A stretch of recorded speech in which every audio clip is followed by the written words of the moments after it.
Hello दोस्तों, good morning. I hope आप सभी लोग अच्छे होंगे। आज हम लोग की सेल बायोलॉजी में अगली क्लास पढ़नी है, जिसमें हम लोग को पढ़ना है न्यूक्लियोप्लाज्म और न्यूक्लियर सैप। ठीक है, न्यूक्लियोप्लाज्म और न्यूक्लियर सैप।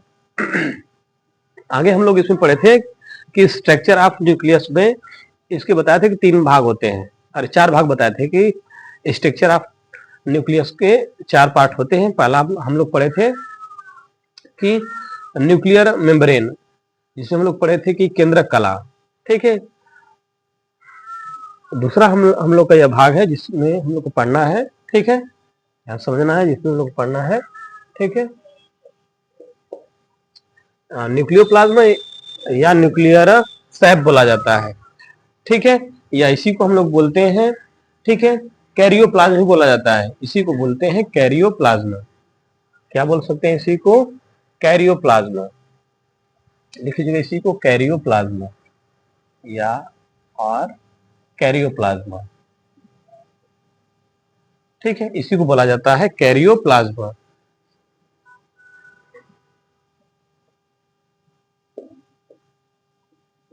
कैरियोप्लाज्म, ठीक है, इसी को हम लोग क्या बोलते हैं? कैरियोप्लाज्म बोला जाता है।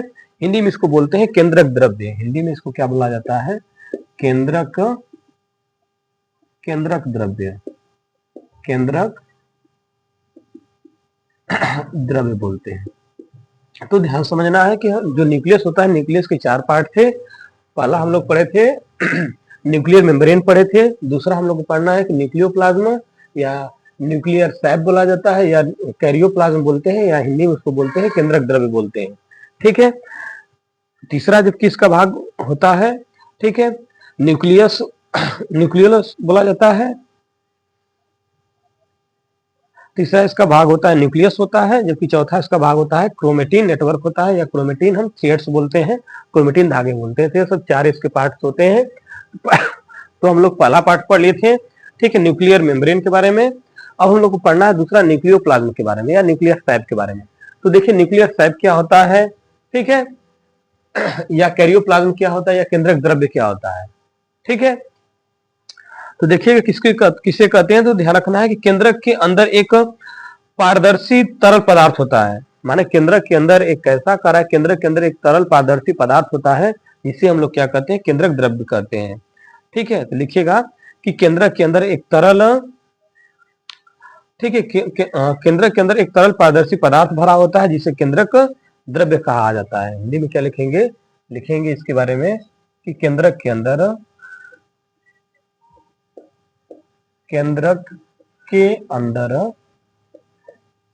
पदार्थ भरा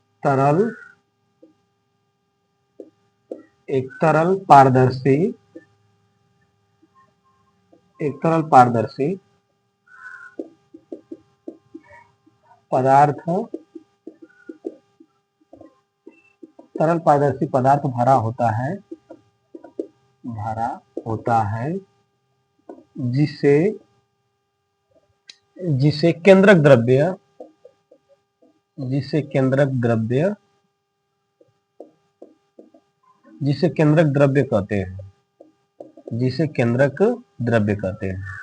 जिसे केंद्रक द्रव्य कहते हैं।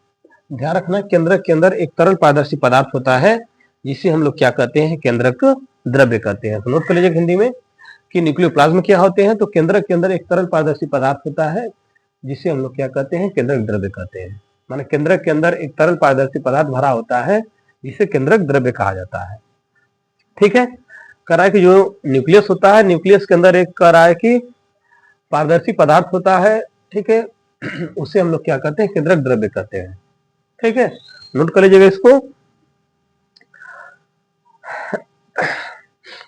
और ध्यान समझना है, कह रहा है कि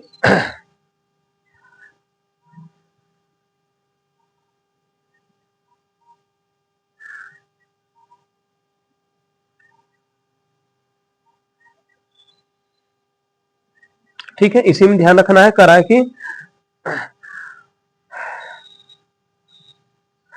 और ध्यान समझना है, कह रहा है केंद्रक में धागे नुमा जाल रूपी संरचना पाई जाती है। केंद्रक में ही धागे नुमी जाल रूपी संरचना होती है।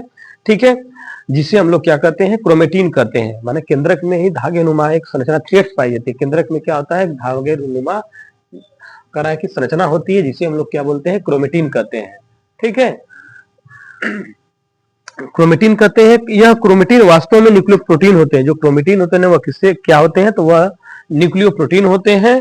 ठीक है, अर्थात दो प्रोटीन डीऑक्सीराइबोन्यूक्लिक अम्ल की अणुओं से संयुक्त होने से बनता है। कि जो क्रोमेटिन के धागे बनते हैं वह प्रोटीन के दो दो आपके न्यूक्लियो प्रोटीन से मिलकर बनी हुई संरचना होती है। ठीक है, इसको नोट कर लीजिए, फिर इसके बारे में और हम लिखते हैं।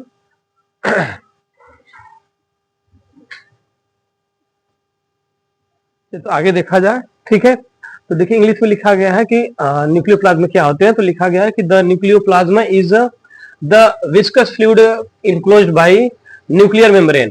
कह रहा है कि जो न्यूक्लियोप्लाज्म होते हैं वह किसके अंदर पाए जाते हैं, तो न्यूक्लियर मेम्ब्रेन के अंदर पाए जाते हैं। कह रहा है इट कंटेन एंजाइम्स, जो क्या इकट्ठा किए होते हैं, तो कह रहा है एंजाइम्स इकट्ठा किए होते हैं, राइबोसोम्स उसके पास होता है, न्यूक्लियोलस होते हैं एंड क्रोमेटिन थ्रेड्स होते हैं। ठीक है, कि जो आपका कह रहा है केंद्रक द्रव्य होता है, केंद्रक द्रव्य में क्या क्या पाए जाते हैं, तो ध्यान रखना केंद्रक द्रव्य में, ठीक है, एंजाइम्स होते हैं, राइबोसोम्स होते हैं और न्यूक्लियोलस एंड क्रोमेटिन थ्रेड्स पाए जाते हैं। माने क्रोमेटिन की जो धागे रूपी संरचना पाई जाती है जो डीएनए का निर्माण करती है वह यही होते हैं।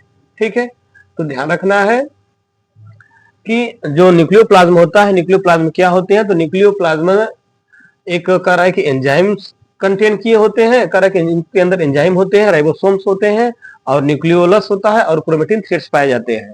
ठीक है, इसको भी नोट कर लीजिएगा किसके अंदर ये पाए जाते हैं। तो ध्यान रखना है कि जो न्यूक्लियोलस होता है, ठीक है, या बोला जाता है कि न्यूक्लियोप्लाज्म होते हैं, किसके अंदर होते हैं, तो यह न्यूक्लियर मेम्ब्रेन के अंदर क्या होते हैं, इनक्लोज्ड होते हैं। माने न्यूक्लियर मेम्ब्रेन के अंदर क्या होते हैं, भरे होते हैं, पैक होते हैं। तो वही लिखा गया है कि the nucleoplasm is the viscous fluid. ये क्या होता है, एक तरल पारदर्शी पदार्थ होता है। ठीक है, यह क्या होता है, तो एक तरल पारदर्शी पदार्थ होता है जो कहाँ पाया जाता है, तो करा इनक्लोज्ड बाय न्यूक्लियर मेम्ब्रेन, जो न्यूक्लियर मेम्ब्रेन के अंदर होते हैं। करा उसमें क्या क्या होते हैं, तो करा इट कंटेन्स एंजाइम, जो क्या इकट्ठा किए होते हैं, तो एंजाइम्स इकट्ठा किए होते हैं और इनके अंदर राइबोसोम्स पाए जाते हैं, न्यूक्लियोलस होता है और क्रोमेटिन थ्रेड्स होते हैं। ठीक है, इसको नोट कर लीजिएगा। और देखिए बताए थे कि जो क्रोमेटिन थ्रेड्स होते हैं या वास्तव में क्या होते हैं, यह न्यूक्लियो प्रोटीन होते हैं। जो क्रोमेटिन थ्रेड्स होते हैं या क्या होते हैं, तो ध्यान रखना इसको बोलते हैं न्यूक्लियो प्रोटीन, न्यूक्लियो प्रोटीन बोलते हैं। ठीक है, जो क्रोमेटिन थ्रेड्स होते हैं या क्या होते हैं, तो क्रोमेटिन थ्रेड्स आपके न्यूक्लियो प्रोटीन होते हैं। ठीक है, और करा जो न्यूक्लियो प्रोटीन होते हैं अर्थात दो प्रोटीन माने किससे मिलकर बने होते हैं, तो बोल सकते हैं कि ये दो प्रोटीन से मिलकर बने होते हैं। ठीक है, ठीक है, यह दो प्रोटीन से मिलकर बने होते हैं, जिसे हम लोग क्या बोल सकते हैं,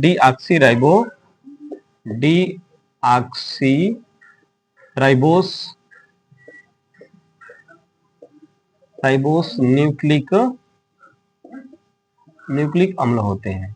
ठीक है, तो ध्यान रखना कि जो क्रोमेटिन थ्रेड्स होते हैं वह दो न्यूक्लियो प्रोटीन होती है, जो क्या होती है, तो डीऑक्सीराइबोस न्यूक्लिक अम्ल होते हैं। ठीक है, तो यह सब कहाँ पाए जाते हैं, ध्यान रखना यह सब केंद्रक द्रव्य के अंदर पाए जाते हैं। इसको नोट कर लीजिएगा सभी लोग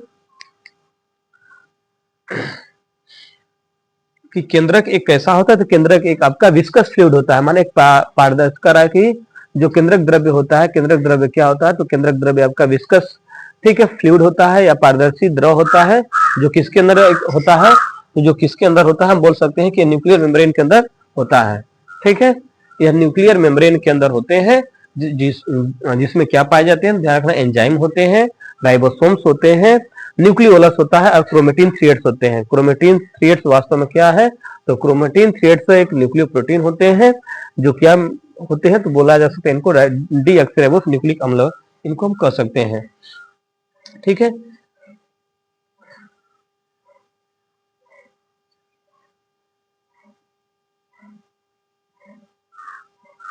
ठीक, तो नोट कर लीजिएगा इसके बारे में।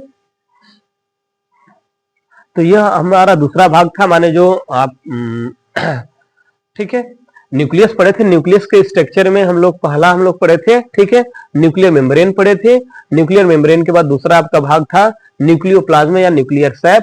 ठीक है, या इसको कैरियोप्लाज्म बोलते हैं, माने केंद्रक द्रव्य बोलते हैं। केंद्रक द्रव्य में ही ठीक है, आपकी ये सब पाए जाते हैं, न्यूक्लियोलस, क्रोमेटिन थ्रेड्स पाए जाते हैं और इसी के अंदर एंजाइम राइबोसोम्स होते हैं। ठीक है, नोट कर लीजिए। तो आगे हम लोग पढ़ेंगे। अब तीसरा इसका भाग पढ़ना है हम लोग को। ठीक है, न्यूक्लियोलस पढ़ना है। ठीक है, तीसरा इसका भाग पढ़ना है, न्यूक्लियोलस क्या होता है। ठीक है, तो इसको सभी लोग नोट कर लेंगे। केंद्रक द्रव्य क्या होते हैं। तो केंद्रक द्रव्य जो होता है, केंद्रक के अंदर एक तरल पारदर्शी पदार्थ होता है जिसे केंद्रक द्रव्य कहते हैं। ठीक है, करा है कि इसमें धागे नुमा करा कि जाल पाया जाता है। ठीक है, इसी में ध्यान रखना है, धागे नुमा क्या लिखेंगे, इसको नोट कर लीजिएगा हिंदी में कि केंद्रक में ही धागे नुमा करा कि जाल पाया जाता है जिसे हम लोग क्रोमेटिन थ्रेड्स बोलते हैं, क्रोमेटिन के धागे बोलते हैं। ठीक है, कह रहा है कि जो क्रोमेटिन के थ्रेड्स होते हैं यह प्रोटीन के दो, ठीक है, अणु बोल सकते हैं, एक जिसमें आपके डीऑक्सीराइबोस न्यूक्लिक अम्ल होते हैं जिसे डीएनए कहा जा सकता है। ठीक है, तो नोट कर लीजिएगा।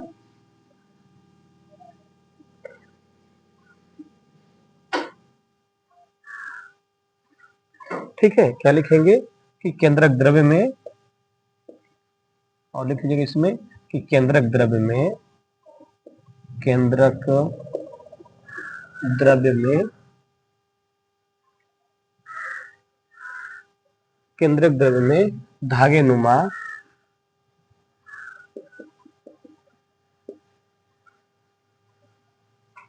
केंद्रक द्रव्य में धागे, ठीक है, केंद्रक द्रव्य में धागे जैसा, ठीक है,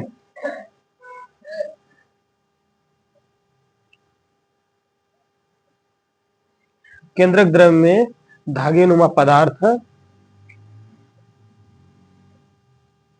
धागे नुमा पदार्थ, केंद्रक द्रव्य में धागे नुमा पदार्थ एक जगह जाल के रूप में पाया जाता है। केंद्रक द्रव्य में धागे नुमा पदार्थ जाल के रूप में, जाल के रूप में बिखरा होता है, बिखरा होता है जिसे, बिखरा होता है जिसे क्रोमेटिन, अभी आगे इसके बारे में भी पढ़ेंगे, जिसे क्रोमेटिन, ठीक है, जिसे क्रोमेटिन कहते हैं, जिसे क्रोमेटिन कहते हैं। ध्यान रखना यही गुणसूत्र के निर्धारण काम करते हैं माने, ठीक है, इसी धागेनुमा संरचना पर आपके गुणसूत्र जो होते हैं पाए जाते हैं। ठीक है, तो वही यहाँ पे लिखा गया है कि केंद्रक द्रव्य में धागेनुमा पदार्थ पाया जाता है। करा केंद्रक द्रव्य में धागेनुमा पदार्थ जाल के रूप में बिखरा होता है जिसे क्रोमेटिन कहते हैं। इसी क्रोमेटिन पे गुणसूत्र पाए जाते हैं, क्रोमोसोम पाए जाते हैं, जो आनुवंशिक लक्षणों को करा है कि करा कि जो आपके लिंग निर्धारण का काम करते हैं। ठीक है, तो ध्यान रखना है, करा वही लिखा गया केंद्रक द्रव्य में धागेनुमा पदार्थ जाल के रूप में बिखरा होता है जिसे क्रोमेटिन कहते हैं। ठीक है, ठीक है, और क्या बोल सकते हैं, करा क्रोमेटिन कहते हैं जो एक न्यूक्लियो प्रोटीन होते हैं। न्यूक्लियो माने क्रोमेटिन क्या होते हैं, तो क्रोमेटिन एक न्यूक्लियो प्रोटीन होते हैं, न्यूक्लियो प्रोटीन होते हैं। क्रोमेटिन क्या होते हैं, तो क्रोमेटिन एक न्यूक्लियो प्रोटीन बोले जा सकते हैं, न्यूक्लियो प्रोटीन होते हैं। ठीक, इतना लिख लीजिएगा इसके बारे में, कैरियोप्लाज्म के बारे में या केंद्र के बारे में। ठीक है, अब आगे हम लोग पढ़ेंगे, ठीक है, न्यूक्लियोलस के बारे में। ठीक, न्यूक्लियोलस क्या होता है।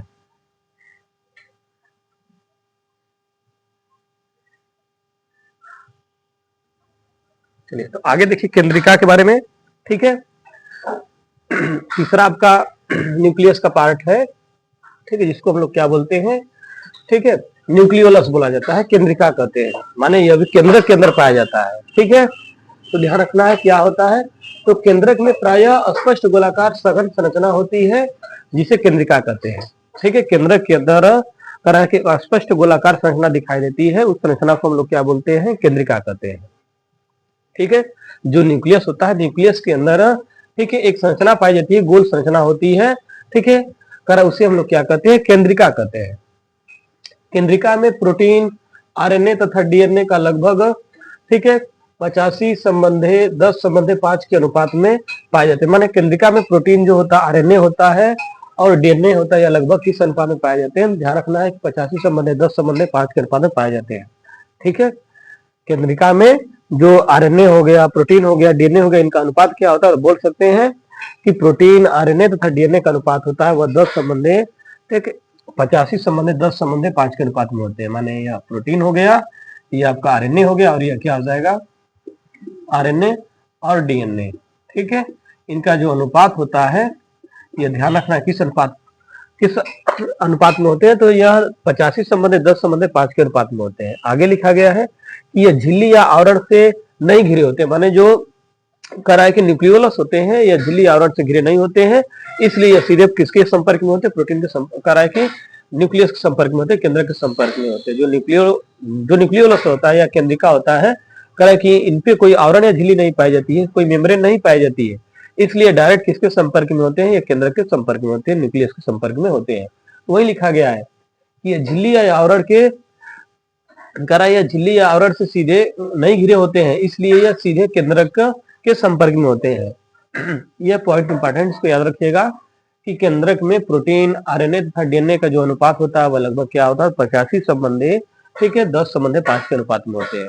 और ध्यान रखना है कि जो केंद्रिका होता है, केंद्रिका में कोई झिल्ली नहीं पाई जाती है, कोई मेम्ब्रेन नहीं पाई जाती है, इसलिए डायरेक्ट ये किससे जुड़े होते हैं, तो ये न्यूक्लियस से जुड़े होते हैं, केंद्रक से जुड़े होते हैं। आगे लिखा गया इसका मुख्य कार्य क्या होता है, इसका मुख्य कार्य राइबोसोम बनाने हेतु आरएनए, जो राइबोसोमल आरएनए होता है उसका संश्लेषण करता है। माने जो केंद्रिका होता है, केंद्रिका का मुख्य काम क्या है, राइबोसोम का निर्माण करना, जिसके लिए किसका संश्लेषण करता है, राइबोसोमल आरएनए का संश्लेषण करता है, जो प्रोटीन के साथ संयुक्त होकर राइबोसोम बनाता है। ठीक है, इसका काम होता है जो केंद्रिका का राइबोसोम का निर्माण करना, और किसके साथ कर, प्रोटीन के साथ संयुक्त होकर राइबोसोम का निर्माण करता है। इस कारण केंद्रिका को हम राइबोसोम के उत्पादन की मशीन कहते हैं। ध्यान रखना है कि राइबोसोम के उत्पादन की मशीन किसको बोला जाता है, ठीक है, द प्रोडक्शन, ठीक है, मशीन ऑफ राइबोसोम किसको कहते हैं, तो ध्यान रखना है कि केंद्रिका को बोला जाता है। ठीक है, केंद्रिका को हम लोग क्या बोलते हैं, केंद्रिका को, ठीक है, राइबोसोम के उत्पादन की मशीन बोली जाती है। ठीक है, तो नोट कर लीजिएगा कि केंद्रिका को राइबोसोम के उत्पादन की मशीन कहते हैं। तो ये इंपॉर्टेंट पॉइंट है, इनको नोट कर लीजिएगा। ठीक है, स्टेटमेंट वाइज लिखाया गया, इसलिए इसको इससे नोट कर लीजिए। फिर समझिएगा केंद्रिका के बारे में। केंद्रिका क्या होता है, तो केंद्रिका केंद्रक के अंदर, ठीक है, एक गोलाकार संरचना होती है, जिसे हम लोग केंद्रिका कहते हैं। माने केंद्रक के अंदर एक गोल संरचना पाई जाती है, गोलाकार संरचना होती है, जिसे केंद्रिका कहते हैं। केंद्रिका में आपका प्रोटीन, आरएनए तथा डीएनए का जो अनुपात होता है वह लगभग 85 संबंधे 10 संबंधे 5 के अनुपात में यह अनुपात होता है। केंद्रिका में प्रोटीन, आरएनए और डीएनए का जो अनुपात होता है वो 85 संबंधे 10 संबंधे 5 के अनुपात में होते हैं। और करा जो केंद्रिका होता है यह झिल्ली रहित करा, झिल्ली करा किसमें नहीं माना है, इसकी आवरण करा है कि यह झिल्ली या आवरण से घिरा नहीं होता है। माने केंद्रिका जो होता है वह झिल्ली या आवरण से घिरा नहीं होता है, इसलिए सीधे किसके संपर्क में होते हैं, केंद्रक के संपर्क में होते हैं।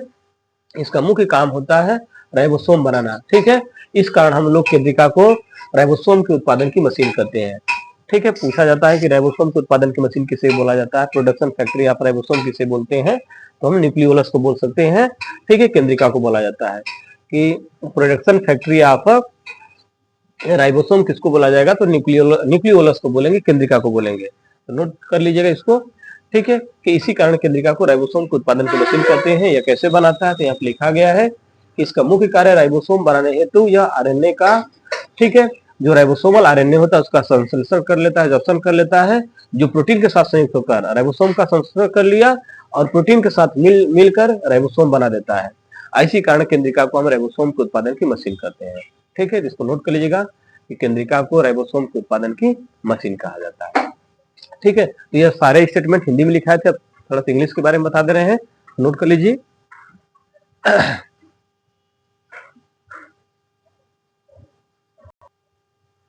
आगे देखिए, इंग्लिश के बारे में थोड़ा समझ ले जाए इसको, इंग्लिश न्यूक्लियस के बारे में। तो कह रहा है कि nucleus is a dense spherical body present with in the nucleus. कह रहा है कि जो न्यूक्लियोलस होता है यह एक सघन गोलाकार संरचना होती है, जो किसके अंदर होता है, तो न्यूक्लियस के अंदर होता है, माने केंद्र के अंदर होता है। तो वही हिंदी में बताए हैं कि जो केंद्रिका होती है, केंद्रिका केंद्र के अंदर एक सघन, ठीक है, गोल संरचना होती है, गोलाकार संरचना होती है। तो वही यहाँ पे लिखा गया है कि nucleolus is a dense spherical body present with in the nucleus. कह रहा है कि जो न्यूक्लियोलस होता है माने केंद्रिका जो होता है वह केंद्र के अंदर एक गोलाकार संरचना होती है, सगल संरचना होती है। कह रहा it is clearly visible in non dividing cells during cell division it disintegrates. ठीक है, ध्यान रखना है कि कह रहा है कि जो केंद्रक होता है, केंद्र के अंदर जो केंद्रिका होता है, ठीक है, कह रहा है कि इट इज क्लियरली विजिबल, माने आप आसानी से क्या कर सकते हो, उसको देख सकते हैं, माने क्लियरली विजिबल या दिखाई देता है स्पष्ट रूप से केंद्र के अंदर। कह रहा है in non dividing cells during cell division it disintegrates. आगे देखिए तीसरा पॉइंट इंपॉर्टेंट है, इसको समझना है कि nucleolus is without limiting membrane. बताए थे कि इसके यह क्या होता है, हिंदी में बताए थे कि जो न्यूक्लियोलस होता है ये कोई मेम्ब्रेन इसके पास नहीं होता है, कोई, ठीक है, आवरण से घिरा नहीं होता है, इस कारण यह डायरेक्ट केंद्रक से जुड़ा होता है। आगे लिखा गया है कि न्यूक्लियोलस कंसिस्ट्स न्यूक्लिक एसिड। बताया था कि इसके अंदर क्या क्या पाए जाते हैं, तो कह रहा है कि इसके अंदर न्यूक्लिक एसिड होते हैं, कौन कौन, डीएनए, आरएनए, प्रोटीन। बताए थे कि जो इनका अनुपात होता है माने प्रोटीन का, ध्यान रखना है कि यहाँ में प्रोटीन, आरएनए और डीएनए, ठीक है, इनका अनुपात बताए थे क्या हो, इनका रेशियो कितना होता है, तो 85:10:5 होता है। इसको नोट कर लीजिएगा कि जो न्यूक्लियोलस होता है, न्यूक्लियोलस में जो प्रोटीन, डीएनए और आरएनए का कह रहा है कि जो प्रोटीन, जो न्यूक्लिक एसिड होते हैं माने प्रोटीन, आरएनए और डीएनए, इनका जो रेशियो होता है क्या होता है, तो वह, ठीक है, 85:10:5 होता है। इसको नोट कर लीजिएगा। कह रहा है इसका काम क्या होता है, तो कह रहा है कि सिंथेसिस ऑफ प्रोटीन माने प्रोटीन की, कह रहा है राइबोसोम के संश्लेषण में या आरएनए, जो राइबोसोमल आरएनए होता है उसका संश्लेषण करता है और प्रोटीन के साथ मिलकर किसका निर्माण करता है, तो प्रोटीन के साथ मिलकर यह राइबोसोम का निर्माण करता है। इसलिए हम लोग बताए थे केंद्रिका को क्या बोलते हैं, the production factory of ribosome बोला जाता है। ठीक है, इसको नोट कर लीजिएगा, इस कारण हम लोग केंद्रिका को क्या बोलते हैं, प्रोडक्शन फैक्ट्री ऑफ राइबोसोम बोला जाता है। माने केंद्रिका को राइबोसोम के निर्माण की हम लोग क्या बोलते हैं, ठीक है, क्या मशीन बोला जाता है। ठीक, इसमें प्रोटीन का, आरएनए का रेशियो क्या होता है, तो यह 10:85:10:5 होता है, तो सब नोट कर लीजिएगा। ठीक है, तो ये आपके तीसरा पार्ट था जो न्यूक्लियस होता है। न्यूक्लियस के हम लोग कितने पार्ट पढ़े, तो पहला हम लोग बता रहे हैं, पहला हम लोग कौन सा पार्ट पढ़े हैं, तो पहला हम लोग न्यूक्लियर मेम्ब्रेन पढ़े हैं, दूसरा हम लोग न्यूक्लियोप्लाज्म पढ़े हैं, तीसरा हम लोग न्यूक्लियोलस पढ़ रहे हैं, चौथा हम लोग पढ़ेंगे क्रोमेटिन नेटवर्क या क्रोमेटिन थ्रेड्स पढ़ेंगे। ठीक है, तो यह सब किसके भाग है, यह सब आपके केंद्रक में सब पाए जाते हैं। ठीक है,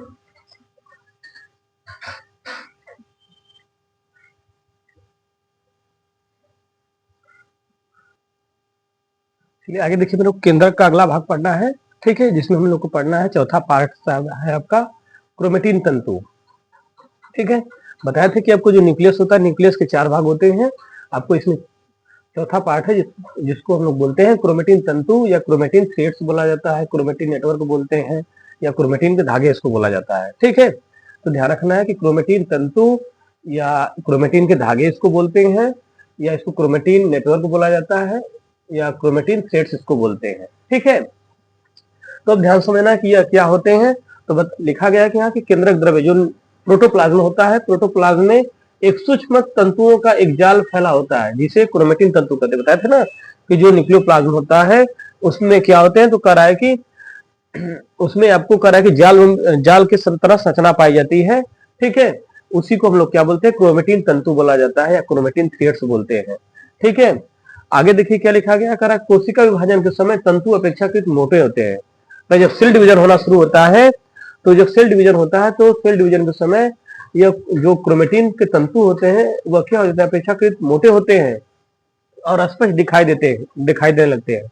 माने यह क्या होते हैं, कारण जब सेल डिवीजन होता है तो सेल डिवीजन के समय यह अपेक्षाकृत मोटे होते हैं और स्पष्ट दिखाई देते हैं, कारण जिन्हें गुणसूत्र कहते हैं या क्रोमोसोम कहते हैं। ठीक है, ध्यान रखना, गुणसूत्र या क्रोमोसोम किसे बोला जाता है, तो ठीक है,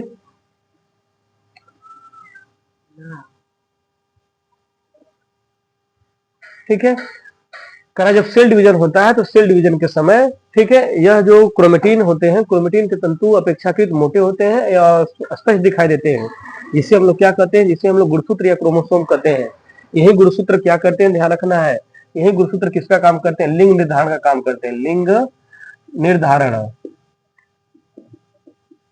लिंग निर्धारण का काम करते हैं, ठीक है। माने जो कह रहा है कि यह किसका काम करते हैं, तो यह लिंग निर्धारण का काम करते हैं, यह लिंग निर्धारण का काम करते हैं।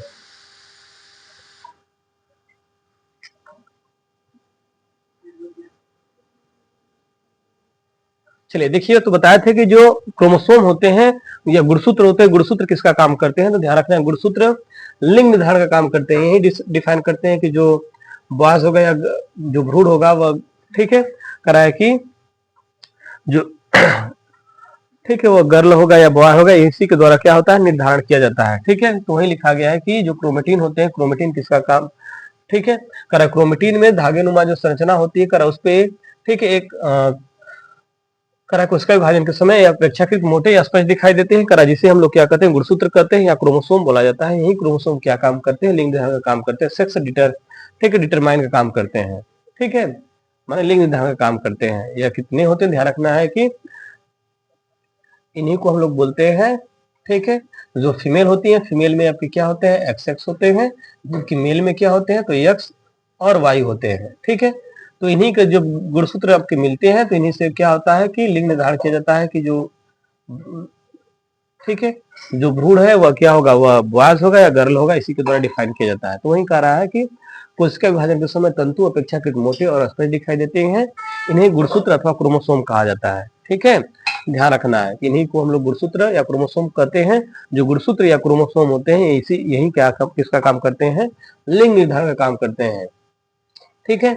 आगे लिखा गया कि यह मुख्यतः डीएनए से बने होते हैं, ठीक है। जो क्रोमेटिन तंतु होते हैं किससे मिलकर बने होते हैं, डीएनए से मिलकर बने होते हैं, ठीक है। आगे लिखा गया है कि क्रोमेटिन में प्रोटीन करा, क्रोमेटिन में मोतियों के समान फुली हुई संरचना दिखाई देती है। जो क्रोमेटिन होती है, क्रोमेटिन में आप देखेंगे धागेनुमा जो थ्रेड्स होती है वो लिपटी होती है, उसी में जगह जगह जैसे मोती नहीं पिरोए होते हैं, उसी की तरह उसमें मोतियों के समान फुली हुई संरचना दिखाई देती है, जिसे हम लोग क्या कहते हैं, जीन्स कहते हैं। अब देखिए यहाँ पे एक क्रोमोसोम्स आया और जीन्स आया, इसलिए इसको ध्यान समझना है कि जीन्स क्या होते हैं। तो कह रहा है क्रोमेटिन में मोतियों के समान फुली हुई संरचना दिखाई देती है, जिसे हम लोग जीन्स कहते हैं। जीन्स का क्या काम करते हैं, तो कह रहा है जीन्स अनुवांशिक लक्षणों को वाहक का कार्य करती है, माने जो माता पिता के लक्षण है उनके संतानों में फिर एक पीढ़ी से दूसरी पीढ़ी तक क्या करती है, स्थानांतरित करने का काम करती है। तो जीन्स का काम होता है, जीन्स का काम होता है कि एक पीढ़ी से दूसरे पीढ़ी तक लक्षणों को क्या करना, स्थानांतरण का काम करना, ट्रांसफर का काम करना। जबकि क्रोमोसोम का काम होता है लिंग निर्धारण का काम करना, ठीक है। तो यह कहाँ पाई जाती है, तो ध्यान रखना है, यह आपके करा की केंद्रक द्रव्य में करा है कि सूक्ष्म तंतुओं का एक जाल फैला होता है, जिसे क्रोमेटिन तंतु कहते हैं। क्रोमेटिन तंतु को ही हम लोग क्या कहते हैं, करा गुणसूत्र या क्रोमोसोम कहा जाता है। और करा है किसी पे करा है कि मोतियों के समान फूली हुई संरचना दिखाई देती है, जिसे हम लोग क्या कहते हैं, जीन्स कहते हैं। जीन्स का काम होता है अनुवांशिक लक्षणों को, माने माता पिता के लक्षणों को उनके संतानों में पहचान ठीक पहुंचाने का काम करना, ठीक है। माने माता पिता के जो लक्षण है, गोरे काले सावले जो होते हैं, ठीक है, चाहे घुंघरेले बाल हो गए, ठीक है, आइज को लेकर, ठीक है, ये सब जो कलर होते हैं वह सब एक पीढ़ी से दूसरे पीढ़ी तक पहुंचाया जाता है, और किसके द्वारा, कराजीन्स के द्वारा होता है, ठीक है।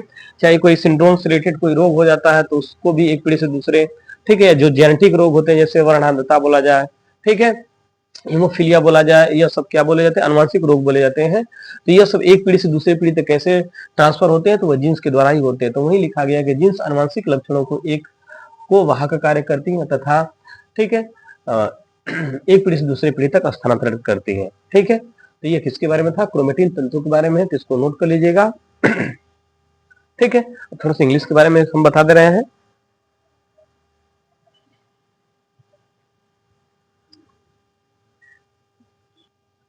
तो आगे इंग्लिश में देखा जाए इसके बारे में, इंग्लिश में क्या है, ठीक है। तो कह रहा है क्रोमेटिन नेटवर्क इज डार्कली, ठीक है, स्टैंड इन ठीक है, intermediate intermingled mass of chromatin threads.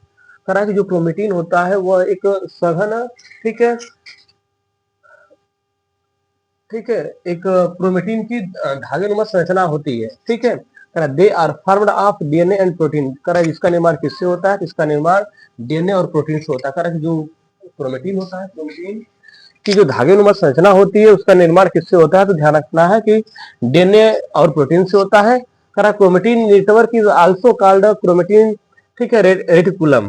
Chromatin reticulum किसको बोलते हैं? तो क्रोमेटिन नेटवर्क को ही क्या बोला जाता है? क्रोमेटिन नेटवर्क को ही क्रोमेटिन रेटिकुलम बोलते हैं। तो इसको नोट कर लीजिएगा। देखिए तो क्या कह रहा है कि जो क्रोमेटिन थ्रेड्स होते हैं, क्रोमेटिन थ्रेड्स किससे मिलकर बने होते हैं? तो कह रहा है कि ये डीएनए और प्रोटीन से मिलकर बने होते हैं। कह रहा है chromatin network is also called, ठीक है, क्रोमेटिन रेटिकुलम। क्रोमेटिन नेटवर्क को हम लोग क्या कह सकते हैं? क्रोमेटिन रेटिकुलम भी कहा जा सकता है। इसको नोट कर लीजिएगा कि क्रोमेटिन रेटिकुलम किसे बोला जाता है? तो क्रोमेटिन नेटवर्क को ही क्रोमेटिन ठीक रेटिकुलम बोलते हैं। ठीक है,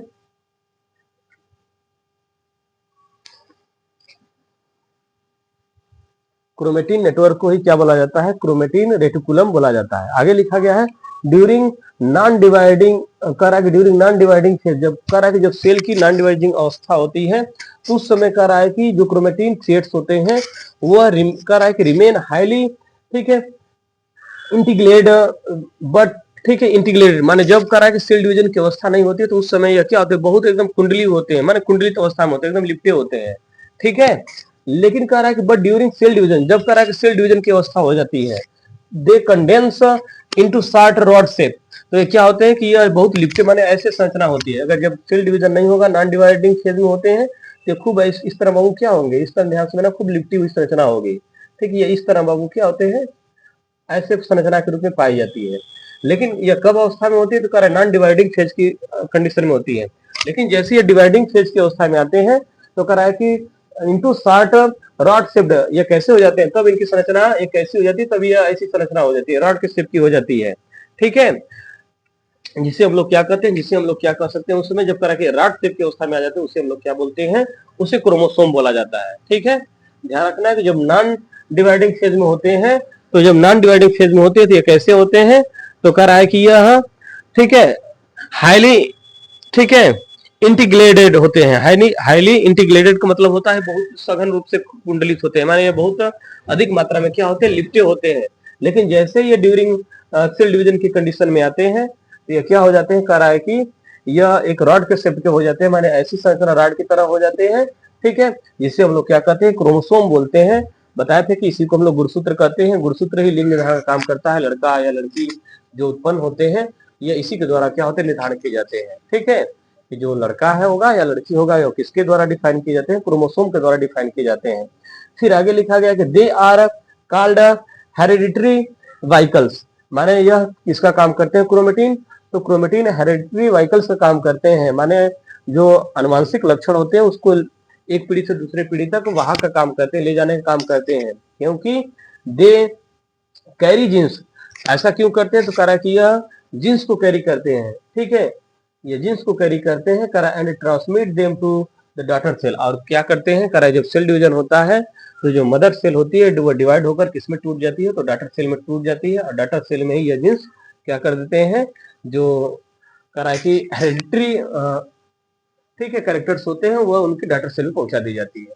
तो वही यहाँ पे लिखा गया है, तो इसको लिख लीजिएगा सभी लोग। ठीक है, फिर समझिए, कह रहा है कि chromatin network is darkly stand, ठीक है, इंटीग्रेटेड, ठीक, मास ऑफ क्रोमेटिन थ्रेड। कह रहा है कि यह एक सघन कुंडलित नुमा क्या होती है? ठीक है, धागे नुमा संरचना होती है। कह रहा है कि they are found of DNA and protein. कह रहा है इनका निर्माण किससे होता है? इनका निर्माण डीएनए और प्रोटीन से होता है। ठीक है, इनका निर्माण किससे होता है? इनका निर्माण डीएनए और प्रोटीन से होता है। तीसरा पॉइंट कह रहा है कि chromatin network is also called chromatin reticulum. ठीक है, क्रोमेटिन नेटवर्क को हम लोग क्या बोलते हैं? क्रोमेटिन रेटिकुलम बोला जाता है। इसको अच्छे से नोट कर लीजिएगा कि क्रोमेटिन नेटवर्क को ही हम लोग क्या बोलते हैं? क्रोमेटिन रेटिकुलम बोला जाता है। चौथा लिखा गया है कि क्रोमेटिन नॉन डिवाइडिंग, कह रहा है कि during non dividing phase of cell. ठीक है, कह रहा है कि जब कोशिका नॉन डिवाइडिंग की अवस्था में होती है, ठीक है, जब सेल डिवीजन नहीं होता है तो उस समय क्रोमेटिन थ्रेड्स रिमेन हाईली, ठीक है, इंटीग्रेटेड। वह क्या होती है? हाईली, ठीक है, इसको नोट कर लीजिएगा, हाईली इंटीग्रेट, ठीक है, इंटीग्रेटेड का मतलब होता है कि बहुत अधिक मात्रा में क्या होती है? कुंडलित होती है, लिपटी होती है।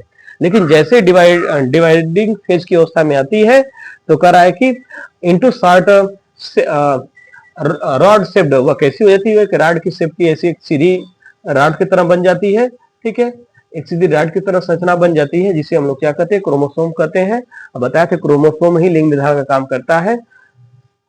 आगे लिखा गया they are called hereditary vehicles, जो क्रोमेटिन नेटवर्क होते हैं वो किसका काम करते हैं, हेरिडिटरी व्हीकल्स का काम करते हैं, माने करा के अनुवांशिक लक्षणों के वाहक का काम करते हैं। करा के विकास दे कैरी जीन्स, ऐसा इसलिए करते हैं क्योंकि उनके पास करा कि यह करा विकास दे कैरी जीन्स, करा ये अनुवांशिक लक्षणों को एक पीढ़ी से दूसरे पीढ़ी तक पहुंचाने का काम करते हैं, ठीक है। करा के genes and transmit the them to the daughter cell, और जो करा कि जो मदर सेल होती है वो डिवाइड होकर किसमें टूट जाती है, तो डॉटर सेल में टूट जाती है। और करा कि जो जीन्स होते हैं वह अनुवांशिक लक्षणों को एक पीढ़ी से दूसरी पीढ़ी तक क्या कर देते हैं, पहुंचा देते हैं, ट्रांसमिट कर देते हैं। माने माता पिता के लक्षणों को उनकी संतानों में किसके द्वारा पहुंचाया जाता है, तो जीन्स के द्वारा पहुंचाया जाता है, ये ध्यान रखना है, ठीक है। जबकि क्रोमोसोम का काम क्या होता है, तो क्रोमोसोम आपके लिंग निर्धारण का काम करते हैं, ठीक है। तो इसको नोट कर लीजिए।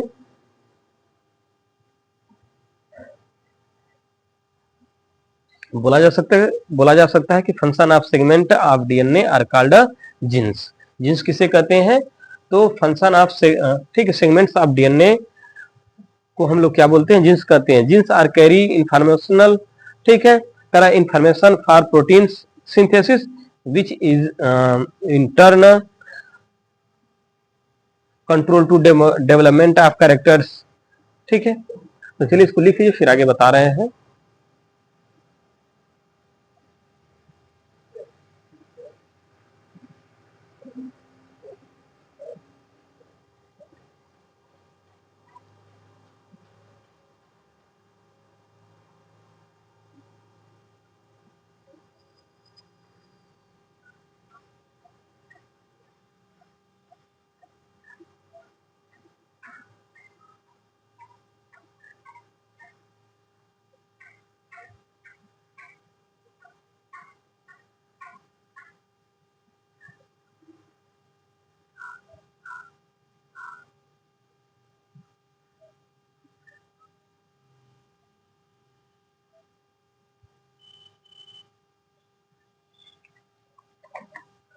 ठीक है, तो आगे कुछ हम लोग एक्स्ट्रा कुछ इसमें समझ लें, थोड़ा सा संरचना देख लें, ठीक है, कि जो न्यूक्लियस होता है, न्यूक्लियस की संरचना कैसे होती है। चलिए थोड़ा संरचना देख लिया जाए न्यूक्लियस की। लिखा गया स्ट्रक्चर ऑफ न्यूक्लियस, ठीक है। तो यह जो कह केंद्रक पूरा देख रहे हैं क्या है, केंद्रक है, केंद्रक के अंदर जो बना हुआ भाग है इसको हम लोग क्या बोलते हैं, न्यूक्लियोलस बोला जाता है, केंद्रिका बोलते हैं, ठीक है। बताए थे इसके कितने भाग होते हैं, 4 भाग होते हैं। तो इस भाग को हम लोग क्या बोलते हैं, न्यूक्लियोलस बोला जाता है, केंद्रिका बोलते हैं, ठीक है। अब देखिए आगे यहाँ पे लिखा गया जो इसमें बनी हुई संरचना होती है, ठीक है, धागेनुमा जो संरचना बनी हुई है इसको हम लोग क्या बोलते हैं, क्रोमेटिन नेटवर्क बोला जाता है या क्रोमेटिन तंतु बोलते हैं, ठीक है। बताया था यह न्यूक्लियस का कौन सा भाग है, चौथा पार्ट है, जो कि न्यूक्लियस आपका कौन सा पार्ट है, तीसरा पार्ट है, ठीक है। अब इस पे जो कर रहा है कि न्यूक्लियस देख रहे हैं, इस पे जो दाने रूपा संरचना इसे पाई जा रही है, इसको हम लोग क्या बोलते हैं, ध्यान रखना, इसको हम लोग बोलते हैं, इस भाग को हम लोग बोलते हैं राइबोसोम बोला जाता है, इसी को हम लोग क्या कहते हैं, राइबोसोम बोला जाता है, ठीक है। इस भाग को क्या बोलते हैं, राइबोसोम बोलते हैं। जबकि कह रहा है कि जो ये धागेनुमा लिपि की संरचना होती है इसको क्या बोलते हैं, क्रोमेटिन बोलते हैं। अब यहाँ पे समझिए, कह रहा है कि ये जो मेम्ब्रेन बनी हुई है, ठीक है, इसको हम लोग क्या कहते हैं, इसके 2 मेम्ब्रेन है, जो अंदर है, अंदर वाला जो भाग है, इस भाग को हम लोग क्या कहते हैं, इसको इनर मेम्ब्रेन बोला जाता है, आंतरिक ठीक सतह बोलते हैं। जबकि जो बाहरी वाला भाग बना हुआ, जो यह वाला भाग है, इसको हम लोग क्या बोलते हैं, इस पार्ट को हम लोग बोलते हैं आउटर मेम्ब्रेन, देखिए लिखा गया आउटर मेम्ब्रेन, बाहरी सतह बोलते हैं, ठीक है। जबकि इसके अंदर जो स्पेस बना हुआ उसको बोलते हैं, ठीक है, पीरी न्यूक्लियर स्पेस बोला जाता है। इस सभी भाग को तीनों को हम लोग क्या बोलते हैं, प्लाज्मा मेम्ब्रेन बोला जाता है, ठीक है। इस भाग को हम लोग क्या बोलते हैं, प्लाज्मा मेम्ब्रेन कहते हैं, ठीक है, माने केंद्रक कला बोला जाता है, इसको क्या कहते हैं, केंद्रक, यह सभी भाग क्या बोले जाएंगे, केंद्रक कला बोले जाते हैं, ठीक है। अब देखिए जो इस पर यह जिसपे कह रहा है कि राइबोसोम नहीं पाए जाते हैं, उसको हम लोग क्या बोलते हैं, उसको बोला जाता है स्मूथ एंडोप्लाज्मिक रेटिकुलम, इसको क्या बोलते हैं, SER बोला जाता है, माने स्मूथ एंडोप्लाज्मिक रेटिकुलम बोलते हैं, माने चिकनी प्रद्रव्य जालिका बोली जाती है। इसको क्या बोलते हैं? चिकनी अंतः प्रद्रव्य जालिका बोली जाती है। ठीक है सर, जिसपे राइबोसोम के कण नहीं पाए जाते हैं उसको हम लोग क्या बोलते हैं? एससीआर बोला जाता है। एंडोप्लाज्मिक करा है कि उसको बोला जाता है स्मूथ एंडोप्लाज्मिक रेटिकुलम बोलते हैं। ठीक है, करा है कि जो यहाँ पे जो स्पेस बचा हुआ है उस स्पेस को हम लोग क्या बोलते हैं? न्यूक्लियर पोर बोला जाता है। ठीक है, माने केंद्रक छिद्र हम इसको बोलते हैं। क्या बोलते हैं? केंद्रक छिद्र बोला जाता है, केंद्रक छिद्र। ठीक, इसी से क्या होते हैं? करा जो इसके अंदर द्रव्य होते हैं वो क्या होते हैं? बाहर निकलते हैं। जो द्रव्य होते हैं इसी के अंदर से बाहर होते हैं। करा कि जिस पर आपको करा कि जो राइबोसोम के कण पाए जाते हैं, ये सब जो बने हुए भाग है उसको क्या बोलते हैं? राइबोसोम के कण बोलते हैं। इस पे जो राइबोसोम के पार्टिकल्स पाए जाते हैं उसको हम लोग क्या बोला जाता है? उसको आरईआर बोला जाता है। ठीक है, रफ, ठीक है, उसको बोलते हैं रफ एंडोप्लाज्मिक रेटिकुलम बोलते हैं। ध्यान रखना, इसको लिख लीजिएगा। आरईआर माने आर का मतलब होता है रफ एंडोप्लाज्मिक रेटिकुलम बोला जाता है। तो इस तरह आपकी जो संरचना बनी हुई है किसकी संरचना है? तो ध्यान से समझना कि न्यूक्लियस की संरचना बनी हुई है। ठीक है, इसको नोट कर लीजिएगा। न्यूक्लियस की संरचना है और यह सब इसके ठीक है फंक्शन लिखा है, माने इसके ठीक है सब स्ट्रक्चर लिखाया गया है। ठीक है, तो नोट कर लीजिएगा न्यूक्लियस के बारे में। ठीक है, कि ये पूरी संरचना किसके बारे में लिखी गई है? तो ये पूरी संरचना आपकी न्यूक्लियस की है। ठीक है,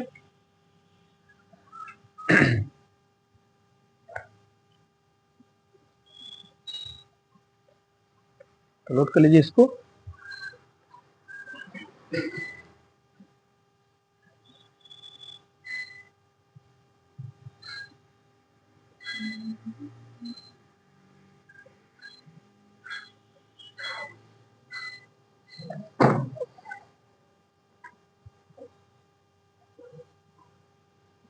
संरचना बना लीजिए सभी लोग, तो आगे हम कुछ बात कर लें इसमें।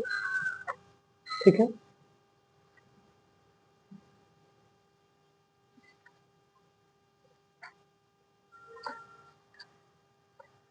तो हमको ठीक है न्यूक्लियस पढ़े थे, कंट्रोल ऑफ द सेल, माने कोशिका को कंट्रोल करने का काम यही करता है। ठीक है,